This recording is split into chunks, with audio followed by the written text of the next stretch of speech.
Brothers and guests, we are all about to witness something special, the presentation of the Distinguished DU Award.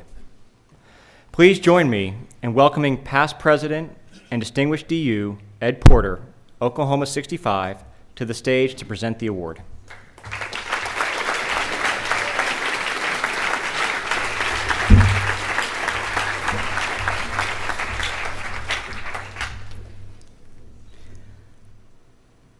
For this evening's special presentation, I'd like to ask any other Distinguished DU Award recipients that are here to please come forward. Bruce Bailey and Dave McGuire, there may be others, but Bruce and Brother Dave, I saw him back over here. If y'all would join me, please, on stage.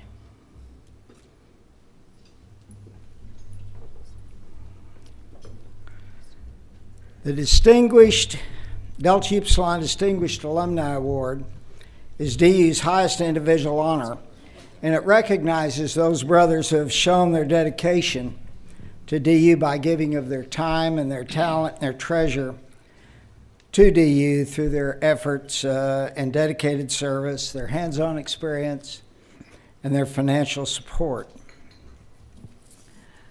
The award has been only awarded to a few. Linus Pauling, Dr. Linus Pauling, who has an award named after him, of course. Oregon State 22, winner of 2 Nobel Prizes, is a past distinguished DU, as well as Herbert Brownell from the Nebraska chapter, who was the U.S. Attorney General, and of course Coach Lou Holtz, Kent State 58, and Dave and Bruce, who are both here. Tonight we're going to honor another DU, distinguished DU, a very manly man. This DU was a football star at Lafayette College. He was later with the Pittsburgh Steelers. He told me one time that after practice one day when he was with Pittsburgh, the owner of the club, Mr. Rooney, invited him into his office, told him to bring his playbook with him, sat him down, and he said to this DU, "You made pretty good grades in engineering school at Lafayette, didn't you?" And he said, "Yeah, I did. I made real good grades." And Mr. Rooney said, "Well, it's a good thing because you're not going to have a career here at Pittsburgh." But he did prove his manliness in other ways. I've ridden a horse with him, not on the same horse, but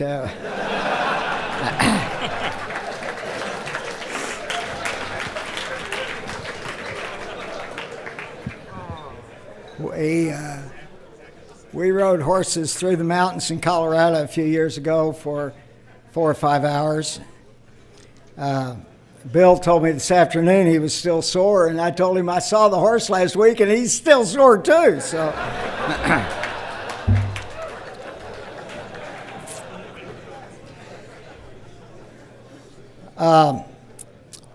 but those are physical manliness qualifications, but a real manly man his qualities are not measured necessarily by physical attributes. A DU manly man fights for justice. He has character and integrity, and he has those qualities regardless of the circumstances that he is in. A DU manly man keeps his head when all about him are losing theirs. He's quick to give credit to others. Brother Bill Messick is such a man. He served in numerous capacities in his community, at his college. He was the Lafayette chapter alumni president and corporation president, and he served as province governor. I first met Bill when he was helping us rebuild and remodel the DU headquarters in Indianapolis.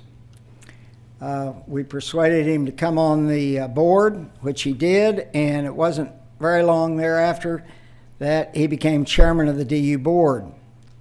His energy and enthusiasm and perseverance began the process that we now enjoy, and in the growth in our undergraduate chapters and in the growth of the numbers of men in our fraternity.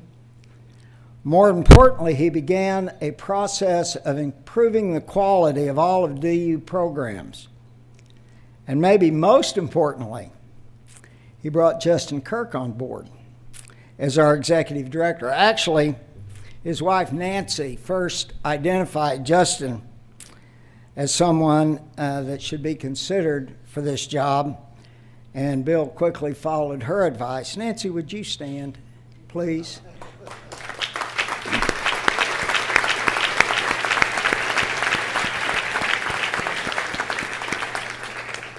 So tonight we're going to recognize Brother William Messick, Lafayette 68, as a DU manly man and a distinguished DU. Bill?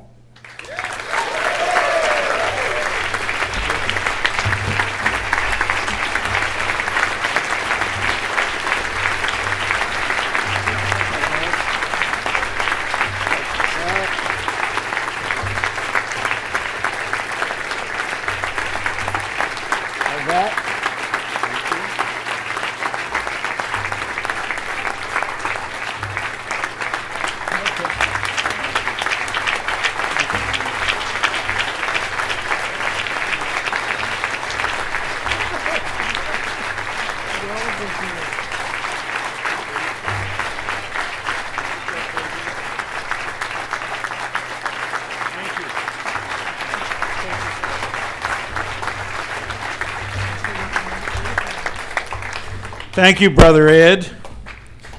I promised Nancy that I wouldn't say anything, but I can't help myself. So given an opportunity to talk a little bit about the fraternity is one of the joys of my life. It's true, a lot of things have happened in the years that I first met Ed and first got involved with our international.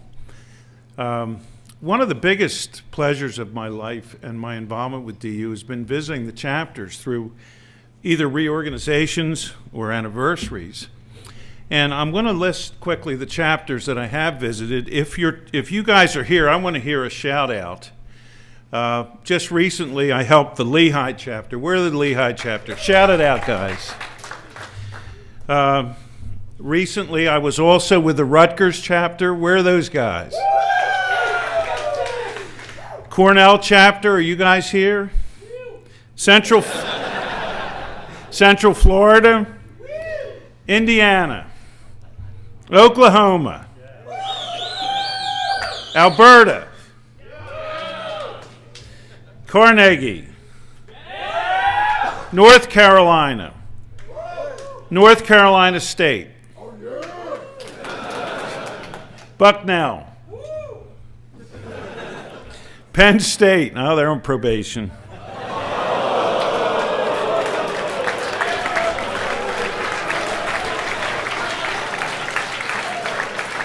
Washington. Oregon State. Johns Hopkins. Well, they're not around, but we went there anyway. Try to get them started again. Northwestern.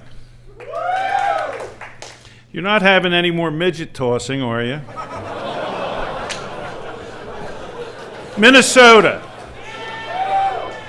Pennsylvania. Chicago.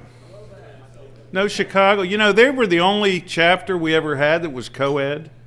Do you guys know that? The Chicago Three. I guess they're not here. They're out having a cocktail. Colgate.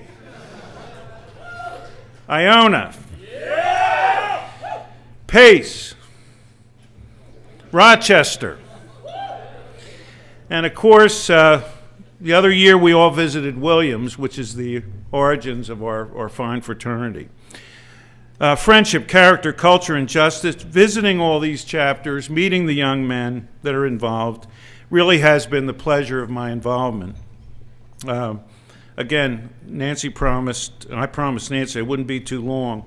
But I do want to make mention of some of the people that have contributed to what I've received here tonight and made this whole thing possible.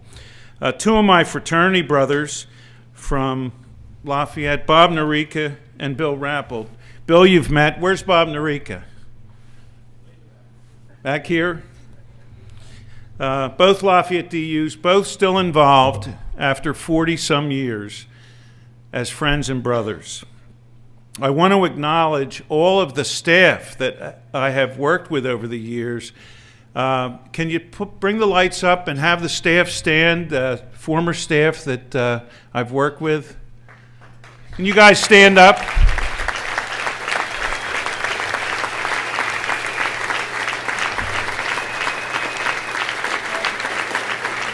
You guys are the best, and it's really been